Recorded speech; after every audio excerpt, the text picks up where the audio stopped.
بسم اللہ الرحمن الرحیم۔ السلام علیکم ناظرین، آج ہم بات کریں گے پاکستان عوامی تحریک کے ان کارکنان کے حوالے سے جو ماڈل ٹاؤن سانحہ کے خلاف احتجاج کرتے ہوئے پکڑے گئے تھے، اریسٹ ہو گئے تھے، جن کے خلاف 780A کے مقدمے درج کیے گئے تھے اور جن میں سے کوئی 107 کے قریب لوگوں کو سزائیں ہو گئی تھیں۔ ATC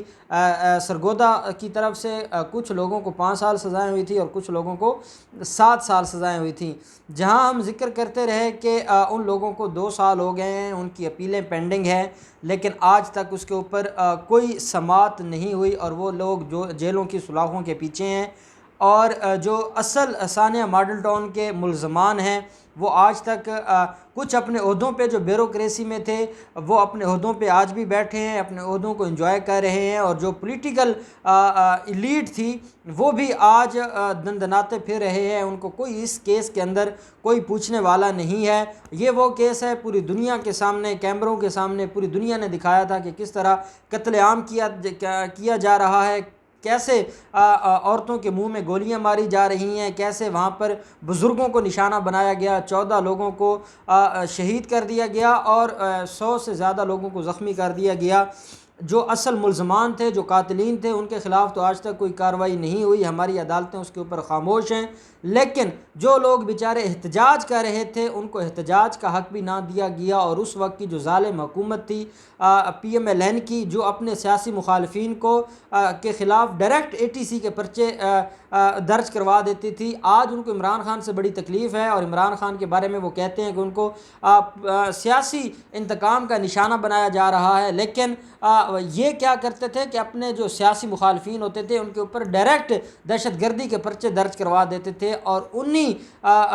جو وکٹمائزیشن کا ایک ان کا سلسلہ تھا اس کا نشانہ یہ غریب لوگ بنے، اور 107 لوگوں کو جیل ہو گئی اور ان کو سزائیں ہو گئیں، اور آج تک یہ جیل میں ہیں۔ ان میں سے ایک قیدی سلطان، وہ برین ٹیومر کا مریض تھا جو کافی عرصہ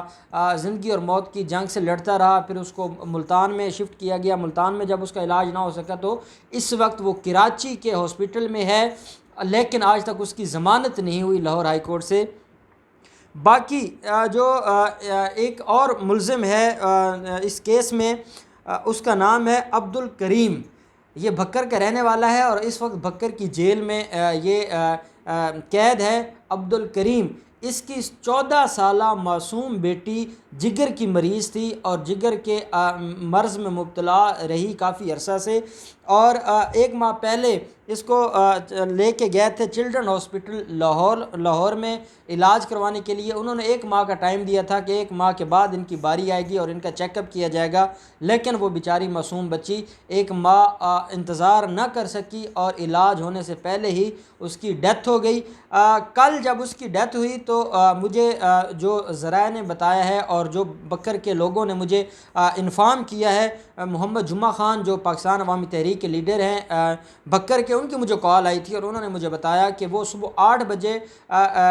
DCO بکر کے دفتر پہنچے اور ایک درخواست لے کے گئے، ایک عرضی لے کے گئے کہ وہ معصوم ایک ہی اس کی بیٹی تھی، اور وہ یہ اس کی جب وہ مرنے لگی تھی تو وہ اس کی زبان پر صرف اس کے باپ کا نام تھا، اور وہ یہ چاہتی تھی کہ وہ اپنے باپ کو دیکھ سکے، لیکن وہ اپنی زندگی میں تو اپنے باپ کو نہیں دیکھ سکی تھی، لیکن ان کی خواہش یہ تھی کہ اس کے جنازے میں اس کا باپ شریک ہو سکے۔ اس لیے وہ جو ریلیٹیوز تھے اس معصوم بچی کے اور باقی وہاں کے جو وہ جو پولیٹیکل جماعت ہے اس کے جو لیڈرز وغیرہ ہیں مقامی، وہ وہاں پہ گئے DCO بکر کے دفتر 8 بجے پہنچے، اور DCO بکر صاحب 12 بجے تک تشریف نہ لائے، اور کوئی ان کی وہاں پر بات سننے والا نہیں تھا، کوئی ان کی بات کو ماننے کو تیار نہیں تھا۔ جو وہاں پہ عملہ تھا، جو اس آفس میں باقی کلرک وغیرہ تھے، جب ان سے بات کی کوئی ان کی بات نہیں سنتا تھا، کوئی ان کو یہ بتاتا نہیں تھا کہ DCO صاحب کب تشریف لائیں گے، وہ بڑے افسر ہیں، وہ افسر شاہی کے نمائندے ہیں، تو وہ تشریف نہ لائے اور وہ مایوس ہو کر لوٹ آئے، اور باپ کو پے رول پر رہائی نہ دی گئی، اور اس بیچارے کو بغیر اپنی بیٹی کا منہ دکھائے بچی کو دفنا دیا گیا، اور وہ بچی محروم رہ گئی کہ اس کے جنازے میں اس کا باپ بھی شریک نہ ہو سکا۔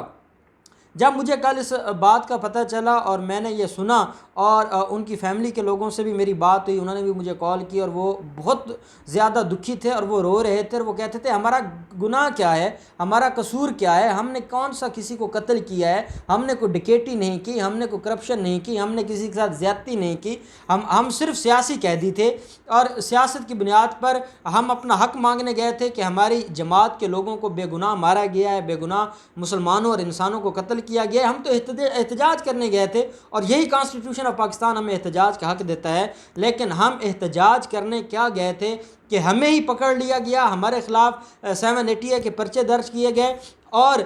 جب ہمارے خلاف کیسز بنے اور کیسز بنانے کے بعد عدالتیں شاید کسی جو بڑے اس طرح کے ملزمان ہیں، نواز شریف، شہباز شریف، حمزہ شہباز، رانا ثناءاللہ جیسے لوگ جنہوں نے قتل عام کیا، ان کو تو سزا دینے کی سکت نہیں ہے ہمارے سسٹم میں، لیکن ان غریب لوگوں کو سزائیں سنا دی گئیں، کچھ لوگوں کو 5 سال کی سزا ہوئی اور کچھ لوگوں کو 7 سال کی سزا ہوئی، کوئی اس میں نہیں ہوا تھا کہ نہ کوئی لوگوں کی جانیں گئی تھی، کچھ بھی نہیں ہوا تھا، لیکن سزائیں ہو گئیں۔ اب میں جو ہمارا نظام ہے، جو ہماری بیوروکریسی ہے، میں ان سے سوال پوچھتا ہوں کہ ہمارے نظام میں کیا غریب کے لیے کوئی جگہ نہیں ہے؟ میر شکیل الرحمان فزیکل ریمانڈ پہ تھا، میر شکیل الرحمان کا بھائی بیمار تھا، بعد میں اس کی ڈیتھ ہو گئی، میر شکیل الرحمان کو ہماری عدالتیں 1 ہفتے کے لیے پے رول پہ رہا کرتی ہیں اور وہ 1 ہفتہ اپنے باپ کی جو اپنے بھائی کی جو رسومات تھیں، آخری رسومات ادا کرنے کے لیے وہ 1 ہفتہ تک پے رول پہ رہا، جو کرپشن کا 54 کنال زمین جوہر ٹاؤن جیسے علاقے کا وہ ملزم ہے اور وہ ایک اتنے بڑے ہینیس اوفینس کا مجرم ہے اور وہ فزیکل ریمانڈ پہ ہے، فزیکل ریمانڈ میں سے 1 ہفتے کے لیے اس کو پے رول پہ رہائی دی جاتی ہے۔ ہمارا نظام ان لوگوں کو دیتا ہے، وہ غریب تھا، اس غریب کی بچی جس کی خواہش تھی کہ اس کا باپ اس کے جنازے میں شریک ہو سکے، 1 گھنٹے سے کیا فرق پڑ جاتا تھا؟ اگر ڈی سی او صاحب تک پیغام تو پہنچ گیا تھا، اس کے عملے نے بتا دیا تھا کہ کچھ لوگ آئے ہوئے ہیں اور وہ ایک درخواست لے کے آئے ہیں اور وہ یہ چاہتے ہیں کہ 1 گھنٹے کے لیے پے رول پہ رہا کر کیا جائے۔ ادھر بکھر میں ہی جیل ہے اور بکھر میں وہ بچی کا گاؤں ہے، وہ 1 گھنٹے کے لیے جاتا، وہ جنازہ اٹینڈ کر رہا تھا، اپنی بچی کو دیکھ لیتا، وہ کون سا، وہ بھی اس ملک کا شہری ہے، وہ اس ملک کو ٹیکس پے کرنے والے لوگ ہیں، وہ اس ملک کی خیر خواہی کے لیے قربانیاں دینے والے لوگ ہیں، وہ کوئی دہشت گرد تو نہیں تھے، لیکن ان کو ہماری جو بیوروکریسی ان کے پاس ٹائم ہی نہیں ہے، وہ ایسے لوگوں کو اہمیت ہی نہیں دیتے، وہ ایسے لوگوں کو انسان نہیں سمجھتے۔ نواز شریف جیل میں تھا، اس کی وائف کی ڈیتھ ہوتی ہے، پے رول پہ رہا کیا جاتا ہے اور وہ ریونڈ میں جا کے 3 دن وہاں پہ بیٹھے رہتا ہے اور وہ ساری رسومات ادا کرتا ہے۔ غریب کے لیے کیوں نہیں ہے ہمارے نظام میں جگہ؟ غریب کا کیا قصور یہی ہے کہ وہ غریب ہے؟ کیا غریب کے لیے ہمارے ملک میں جینے کی کوئی حق نہیں ہے؟ کیا ہمارا نظام غریب کو افورڈ ہی نہیں کر سکتا؟ تو پھر یہ غریب سے تنخواہ ٹیکس کیوں لیے جاتے ہیں؟ جن غریبوں کے ٹیکسوں سے یہ بیوروکریسی جس طرح وہ تنخواہیں لیتی ہے، جس طرح مراعات لیتی ہے، اب بدنام تو عمران خان ہوگا، اب عمران خان تک تو خبر نہیں پہنچی، کام تو ان کا تھا، بیوروکریسی کا کام تھا، اور ان کا جو یہاں کے مقامی لوگ تھے ان کی رسائی عمران خان تک تو نہیں تھی، وہ تو وہاں کے مقامی افسر کے پاس گئے تھے اور مقامی افسر کا یہ کام تھا کہ جب اس کو قانون اجازت دیتا ہے تو وہ رہائی کے لیے 1 گھنٹے کے لیے 2 گھنٹے کے لیے پے رول پہ رہا کر دیتا۔ اب بدنام حکومت ہوگی اور بیوروکریسی چاہتی ہے حکومت بدنام ہو، بیوروکریسی چاہتی ہے عمران خان بدنام ہو، کیونکہ ان کے جو جد امجد ہیں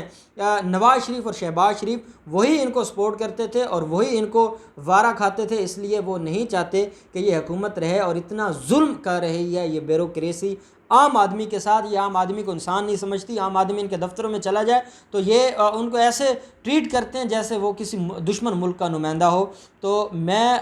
بڑے دکھ سے کہتا ہوں ان لوگوں کی ضمانتیں 12 مئی کے لیے ہم نے ایک دن بات کی تھی، ان کی یہ 22 اپریل کو لاسٹ ڈیٹ آف ہیئرنگ تھی، باری نہیں آتی ضمانت کے لیے، لوگ جیلوں میں ہیں 2 سال سے، کچھ مریض ہیں، کچھ مجھے بتا رہے تھے کہ بکر میں جو یہ 107 لوگ ہیں ان میں سے 1-2 کرونا ان کا پازیٹیو آ گیا ہے، وہ بھی جیل میں ہیں، ان کی بھی ضمانت نہیں ہوئی، اور 22 اپریل کو ان کی ڈیٹ آف ہیئرنگ تھی، باری نہیں آئی، ان کے کیس کی باری نہیں آئی، جو آنریبل بینچ تھا وہ اٹھ کے چلا گیا، ٹائم پورا ہو گیا تھا، اور پھر 12 مئی کے لیے اس کیس کو پوسٹ پون کر دیا گیا، اور یہ پچھلے 2 سال سے ہو رہا ہے۔ اپیلیں ہیں، 5 سال سزا ہے، 2 سال وہ گزار چکے ہیں، ابھی تک ضمانت نہیں ان کی سنی جا رہی۔ یہ ہمارا نظام ہے۔ میں عمران خان سے گزارش کروں گا کہ اس بیچارے کو جنازے پہ نہیں جانے دیا گیا، لیکن کم از کم اس کو 2 گھنٹے کے لیے رہا کیا جائے، وہ اپنی بیٹی کی قبر پہ بھی جا سکے، وہ اپنے گھر میں اپنی وائف کو بھی جا کے سہارا دے سکے، اس کو جا کے اس کے ساتھ تعزیت کر سکے، اور وہ بھی یہ کہے کہ ہاں میں اس پاکستان کا شہری ہوں، میرے بھی فنڈامنٹل رائٹس ہیں، اور مجھے بھی میرے جو حکمران ہیں انہوں نے کہیں نہ کہیں عزت افزائی کی ہے، اور میرے ساتھ عمران خان کو تو اس بات کا پتہ ہے کہ یہ وہ لوگ ہیں کہ انہوں نے عمران خان کے ساتھ مل کے جو جد و جہد کی تھی اس مافیا کے خلاف۔ تو عمران خان صاحب کو چاہیے کہ اگر ہماری آواز عمران خان تک پہنچ سکتی ہے، تو اگر عمران خان تک ہماری آواز پہنچے تو ہم گزارش کریں گے کہ خدا کے لیے ایسے لوگوں کا بھی خیال رکھیں، اور کم از کم ان کو 1 دن کے لیے پے رول پہ رہا کیا جائے، وہ اپنی بچی کی قبر پہ جائے اور وہ اپنی فیملی کے ساتھ وقت گزار سکے، تاکہ وہ بھی کہیں کہ وہ بھی اس ملک کے شہری ہیں، اور جو article 25 constitution of Pakistan equality of citizen کی بات کرتا ہے، وہ بھی کہیں کہ ہاں ہمیں بھی اس ملک میں برابر حقوق دیے جاتے ہیں، تاکہ ان کا اعتماد اس ملک اور اس نظام کے اوپر بڑھے۔ بہت شکریہ۔